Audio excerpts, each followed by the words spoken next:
लिए, इसलिए आपने घबराना नहीं है। हजारों घुसपैठिए वापस बांग्लादेश भाग रहे हैं।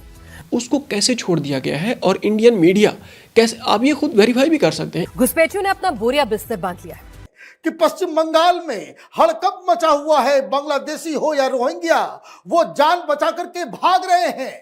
बॉर्डर्स के ऊपर भीड़ लगी हुई है। ये सूटकेस, बैग और बोरियों में सामान समेटकर बॉर्डर की ओर दौड़ रहे हैं। ये जो बोलने वालों की स्पेस है उनको वो कम हो रही है। अभी कितनी खौफनाक बात है कि जब लोगों की ज़बानें बंद कर दी जाती हैं। मैं बड़ा मशकूर हूँ, बहुत सारे लोग मेरी हिम्मत बंधाते हैं। इंडिया कहता है जी कि हमारे जो लोग हैं वो सारे के सारे मुश्किल में हैं। मुश्किल में किस लिए हैं कि वो बॉर्डर मूवमेंट बहुत ज़्यादा है, बॉर्डर मूवमेंट बहुत ज़्यादा है। तो इसको वो देख के कहते हैं कि जी ये तो बॉर्डर मूवमेंट है, बड़ी तगड़ी किस्म की बॉर्डर मूवमेंट है और इसको हमें हर कीमत पे। इस कदर नंगा हो चुका है ये निजाम, लेकिन किसी को कोई शर्म कोई हया नहीं है। नॉर्थ 24 परगना के हकीमपुर चेक पोस्ट पर लंबी लंबी कतारें लगी और बांग्लादेशी भाग रहे हैं। कांग्रेस पार्टी और टीएमसी ममता बनर्जी छाती पीट रही है। तमिलनाडु, वेस्ट बंगाल ने इसका विरोध किया है साथियों। और जो वेस्ट बंगाल में हो रहा है, ये चूहों की तरह जो वापस जा रहे हैं कॉकरोच, ये दोनों मजेदार चीजें हैं जो आपको समझनी पड़ेगी।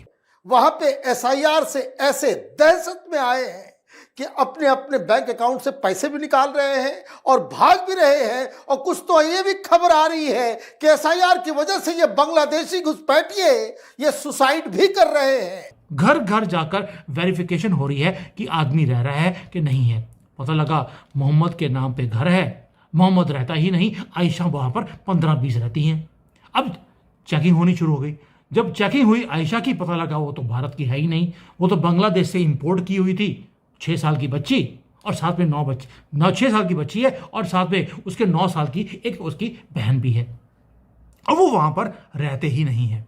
यानी कि हो क्या रहा है, एसआईआर जैसे ही आपने लॉन्च किया, अब तो 12 स्टेट्स में हुआ है, यूनियन टेरिटरीज, राजस्थान, गुजरात, केरला, तमिलनाडु, कोई चीज नहीं छोड़ा, including most critical West Bengal. और शॉकिंग क्या था? शॉकिंग ये है दोस्तों, 34 लाख, दोबारा बोल रहा हूं, 34 लाख आधार कार्ड्स डीएक्टिवेट ऑलरेडी हो चुके हैं वेस्ट बंगाल में। यानी कि 34 लाख फेक आइडेंटिटीज हैं, जो अभी तो शुरुआत हुई है, अभी पूरा हमने इसको किया नहीं है। और पूरे देश में कितने हैं? 1.25 करोड़ आधार कार्ड इनवैलिड थे जो पूरे कंट्री में थे, और सबके अंदर या मोहम्मद था या आयशा था या इस्लाम था या अब्दुल था, यही नाम मिलेंगे आपको, और सारे के सारे फेक। और जो इलेक्शन कमीशन है उन्होंने कुछ और भी पाया कि जैसे ही इन्होंने एसआईआर को लॉन्च किया है, बांग्लादेशी जो कॉकरोच हैं वो अपने आधार कार्ड्स को कुएं में फेंक कर अबंडन कर रहे हैं, अपने घरों को छोड़कर भाग रहे हैं बॉर्डर की तरफ। वो कहते हैं ना कि जब किसी कॉकरोच की मौत आती है, जैसे जानवर कोई और होता है, तो वो बांग्लादेश की तरफ भागता है, वही हाल इनके साथ हो रहा है। अब एक केस आया गुलशन कॉलोनी का, आपने सुना होगा। पॉपुलेशन है गुलशन कॉलोनी की 2 लाख लोग। जब वेरिफिकेशन करने के लिए एसआईआर की टीम पहुंची तो वहां पर सिर्फ 20,000 वेरीफाइड वोटर थे, यानी कि 90% डिस्क्रिपेंट। भारत अगले 1-2 दिन में हमला कर सकता है, 1-2 दिन में। हाँ जी, अगर भारत हमला कर देता है तो पाकिस्तानी कौम अब पूरी, इसको हमें हर कीमत पे वो करने की जरूरत है। बहरहाल that's another point and that's another topic. और ये बाय द वे इंडिया का ये प्रॉब्लम जेन्युइन है। इंडिया का ये जो प्रॉब्लम है जेन्युइन है, ये नहीं है कि कोई जेन्युइन प्रॉब्लम नहीं है उनका, ठीक है। जेन्युइन इस सेंस में है कि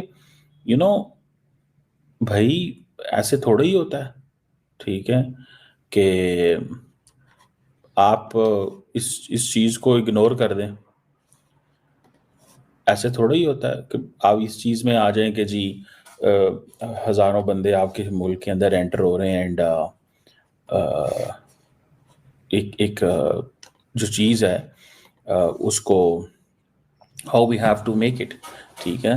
सो बहरहाल ये एक फैक्टर है, और मुझे ऐसा लगता है कि इंडिया ने इस सारे प्रोसेस के तहत उनके लिए जो प्रॉब्लम पैदा करने वाला मुल्क है ना, वो सिर्फ और सिर्फ प्रॉब्लम पैदा करने वाला मुल्क सिर्फ और सिर्फ कौन सा है? बांग्लादेश। बिकॉज बांग्लादेश के हवाले से वो क्या करेंगे? बांग्लादेश के हवाले से वो ये रेडिकलाइजेशन और ये जब काउंटर टेररिज्म, ये जब इंडिया बांग्लादेश के हवाले से ये कहेगा ना, तो बांग्लादेश को बहुत गुस्सा चढ़ता कि ये हमारे साथ ज्यादती कर रहे हैं, हमें ये लेबल कर रहे हैं, हमारे साथ ज्यादती कर रहे हैं। अब क्वेश्चन ये है कि जो हो रहा है वेस्ट बंगाल में, कई लोग बोलते हैं सर 11 साल लगा दिए। भाई 11 साल लगाए पहले देखने के लिए कि वो आपके अगेंस्ट काम कैसे करेंगे। आपने एक ऐसा काम किया है SIR लाकर कि इनको इलेक्शंस में आपने इररिलेवेंट कर दिया, और जैसे ही इनको इररिलेवेंट किया, इनके सारे राइट्स खत्म कर दिए। आधार इनके फेक थे, वो आपने कैंसिल करने शुरू कर दिए। अब फ्री राशन नहीं मिलेगा, फ्री में कुछ नहीं मिलेगा, इलेक्शन में आपकी कोई ज़रूरत नहीं है, पॉलिटिकल जो सपोर्ट मिलती थी वो मिलनी बंद हो गई, तो वापस जाएंगे ना जहाँ पे पैदा हुए थे। अब ये है जो अब ये इसका आंसर है जो लोग बोलते हैं कि इतनी वेट हमने क्यों करी। एटलीस्ट हमने चलना तो शुरू किया, हमने चलना शुरू किया है अपने देश के लिए, तो इन्होंने भागना शुरू कर दिया कूड़े के ढेर में जहाँ से आए थे। डाटा क्लियर है और पैटर्न अनडिनाइबल है कि सारे मोहम्मद सारे इस्लाम वापस आएंगे जहाँ से आए थे, और जो अब आगे होगा वो डिफाइन करेगा हमारे कंट्री की democracy also and demographic value also अगली जनरेशन्स के लिए। मोदी ने नींव रख दिया है, योगी ऑलरेडी अपने बॉर्डर के ऊपर और अंदर जितने भी इलीगल मदरसे हैं, मस्जिदें हैं, वो तोड़नी शुरू कर दी। जो योगी कर रहे हैं उससे 10 कदम आगे तो हमारे हिम्मत विश्वा जी हैं, जो असम में पूरा स्वच्छ भारत का अभियान उन्होंने वहाँ पे शुरू किया है।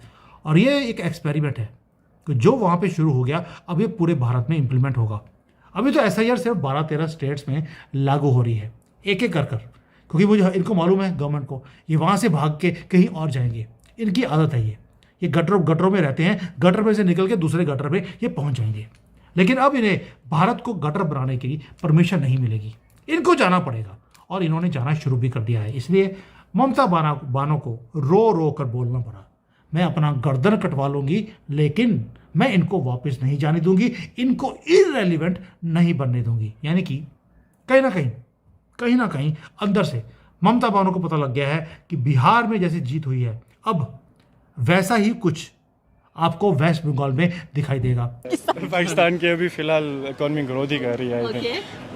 साथ में हम लोगों ने बांग्लादेश का जिक्र किया यहाँ पर कि जो उनकी एक्स प्राइम मिनिस्टर थी हसीना, उनको डेथ पेनल्टी दे दी गई है, तो इस पर आपकी क्या राय है कि क्या उनको वाकई ही फांसी दे दी जाएगी या ये जस्ट एक ध्यान बटाने के लिए कुछ किया जा रहा है? नहीं, आई थिंक अगर वो गिल्टी हैं तो उन्हें फांसी देनी चाहिए। अगर जैसे पूरी जजमेंट के साथ अगर वो गिल्टी होती हैं तो जैसे उनकी गवर्नमेंट का जो भी रूल है वो उसके मुताबिक उनके इम्प्लीमेंट होना चाहिए। और इन अ सेंस इस चीज़ का मुझे ऐसा कोई वो नहीं है, नॉलेज नहीं है इस पर मैं इस तरह बात नहीं। अच्छा, ऐसे क्यों है कि अगर हम इंडिया की बात करें, बांग्लादेश की बात करें या अफगानिस्तान की बात करें या पाकिस्तान की बात करें, तो ये 4 मुल्क एशिया के खित्ते में बड़े डिस्टर्ब नज़र आ रहे हैं। एक दूसरे पे कभी जंग चल जाती है, कभी बम धमाके नज़र आ जाते हैं। आई थिंक हर सेंचुरी में ऐसा कुछ होता है।